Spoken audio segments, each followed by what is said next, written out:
What's going on, gang? Today is Tech Thursday, and for today's installment, I'm going to be covering tires. Different treads, different thicknesses, why you should run certain tires, why you shouldn't run others. But before I do so, I just want to apologize if I sound nasally. I'm sick.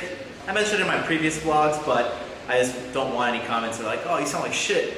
Well, yeah, I also feel like it, but I'm out here doing it for you guys. All right, so for starters, for those of you guys that don't know, a tire is a piece of rubber that's around your wheel that keeps you rolling. They see me rolling. And a tire's main components are, number one, the tread. And that's what differentiates all these different tires. And as you've seen here at the On Some Shit store, we have about 30 different types of tires in about 20 different colors. And we have about usually between 100 to 150 different tires in stock. So if you need tires, come visit us. After the tread, we actually have the body or the casing. So basically, as the body infers, it's the rest of the tire. Next up, we have the bead. And there's two different types of beads. We have wire beads, which is in about 80% of the tires. And then we have the kevlar bead. For those of you guys that don't know, kevlar is a material that's in bulletproof vests. The cool thing about kevlar is that it's basically woven threads. And those woven threads are actually stronger than metal. And the cool thing is that they fold. While steel is really strong, it's rigid. And that's why these tires don't fold. But get yourself a tire with a nice kevlar bead and they're folding. So as you can see, it basically feels like they fall apart. And that's because the kevlar, being that it is a woven thread, it actually, can fold and is very malleable.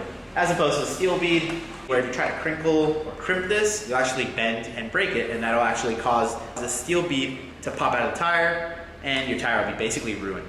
And last but not least, we have the sidewall. And the sidewall is basically the area between the bead and the tread.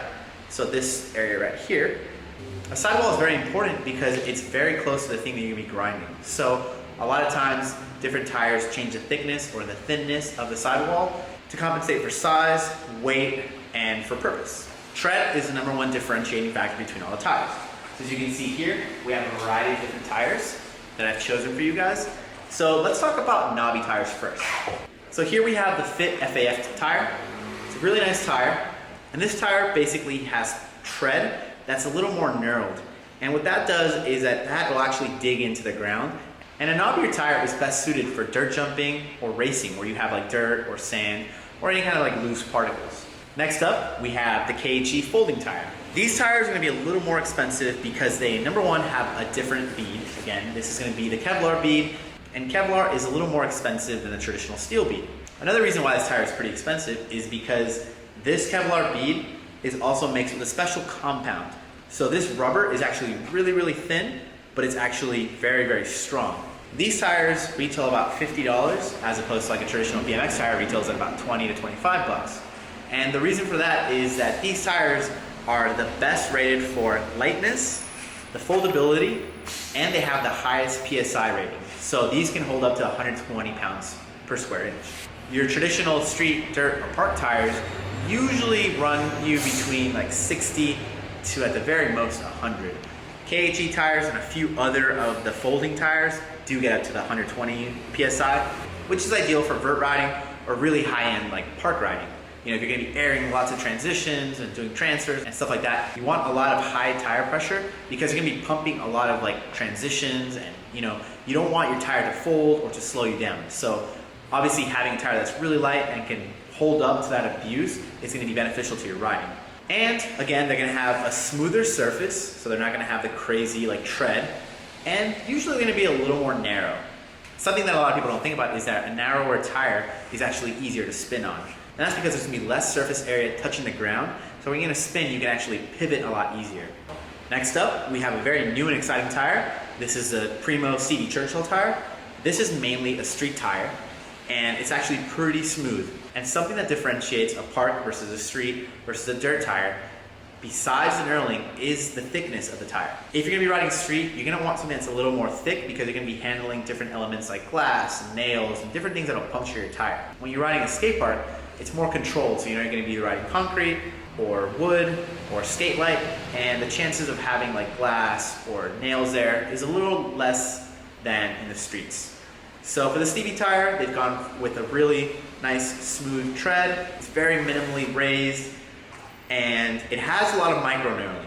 And micro knurling is very important because that's the thing that you hear a lot when people's tires chirp.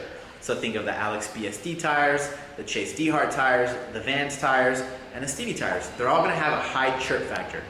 And what micro knurling is, when they're actually pouring the rubber into the mold, there's basically a little mesh that they apply to that actual mold, and that'll cause for these little tiny like patterns that are like almost like square-like that'll raise up. And that little raised area is the thing that actually chirps on the ground because it's more grippy. When you don't have micro knurling, a tire isn't gonna be as chirpy, and it'll be a little smoother, and technically it'll be a little faster. And again, the Stevie tire is meant for his type of riding, so bigger impact, you're gonna be landing flat, there's not gonna be a lot of transition. It might be a little slower than a traditional park rider tire because those are meant for higher speeds. Stevie's trucking down a little Toro, so he wants this tire to not to explode and to be able to put up to grinds. So the sidewall on these tires is gonna be a little thicker than a park or a dirt tire. And lastly, we have some of the all-terrain tires. So these tires feature either some slight raisings with a little bit of knurling, or a completely different pattern that has a lot of like micro knobs or micro knurling. This is the Colt Vans tire. It comes in a cool brown, white, it comes in a slew of colors. And this tire is actually the sole of a Vans shoe, Colt Vans tire, hence the name. The cool thing about this tire is that it's a really nice round tire. It's very smooth, it's pretty wide, which is what a lot of you guys nowadays like. And again, it has micro knurling, so it's gonna be pretty darn grippy, both in street, park, but because it has a nice deep tread, it can actually work on dirt too. And then we have the Alex Donnachie BSD Donnasqueak tire. And this is a very popular tire because of, again, the chirping, which is because of the micro knurling. So this tire is 2.4 inches in width. So that's pretty darn wide. So when we're talking about thickness of a tire, we're talking about two different measurements.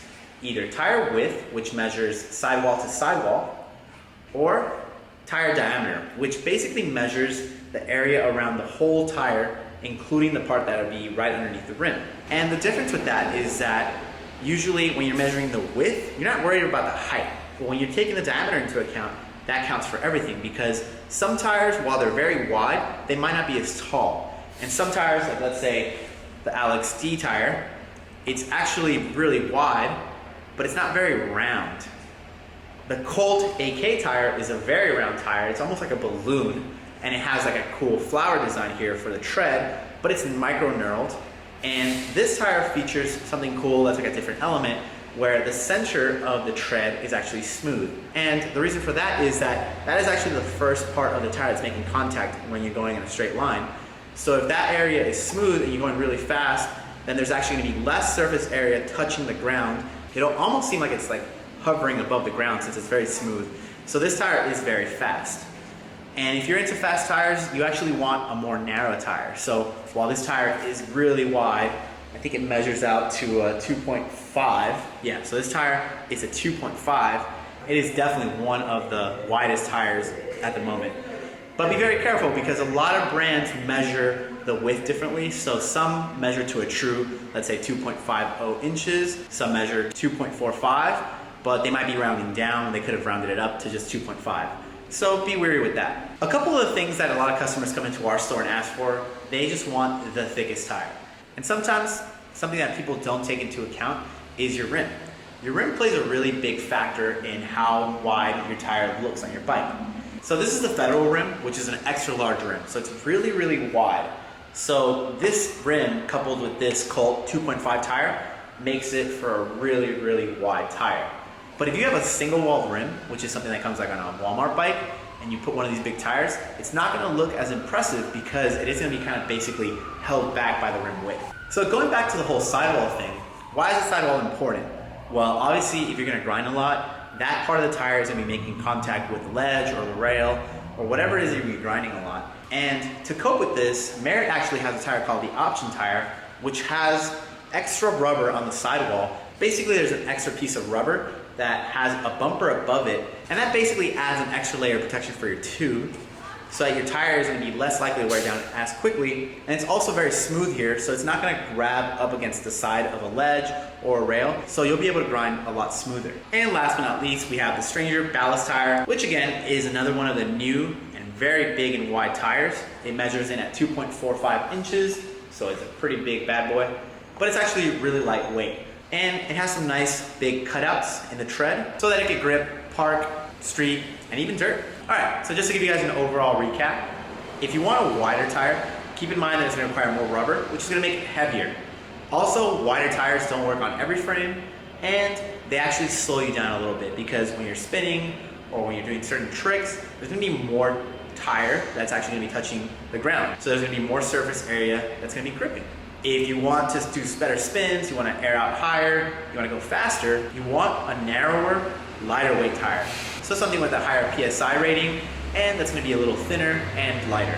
If you're going to be riding trails or dirt jumping, you want something that's knobby, something that has nice and wide, so it's not as rounded, but it has a nice wider tread, almost sticks out like little wings. And that's going to grip the ground when you're carving, or when you're spinning, or doing anything like that. If you're a heavy street rider, you want something that's real thick, that has nice thick sidewalls, and overall that has a lot of rubber so it can withstand the elements like glass and things that you might run over like a heroin needle or whatever it is.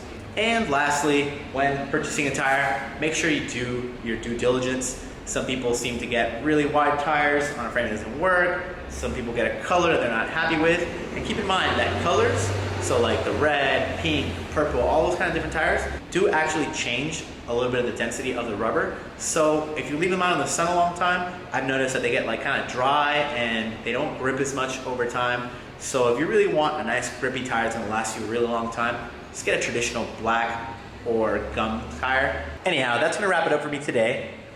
I'm feeling a little lightheaded, so I should probably get this edited up online and to you guys so I can go to bed because I'm not feeling so hot and I got a long day ahead of me. So if you appreciate this video, don't forget to like, share, comment, and subscribe, and I'll see you guys tomorrow. And stay tuned for the following video that I've presented for you guys. I've gone ahead and handcrafted this video just for you, so make sure you watch this video. All right, guys, much love. It's not that we have a short time to live, but that we waste a lot of it.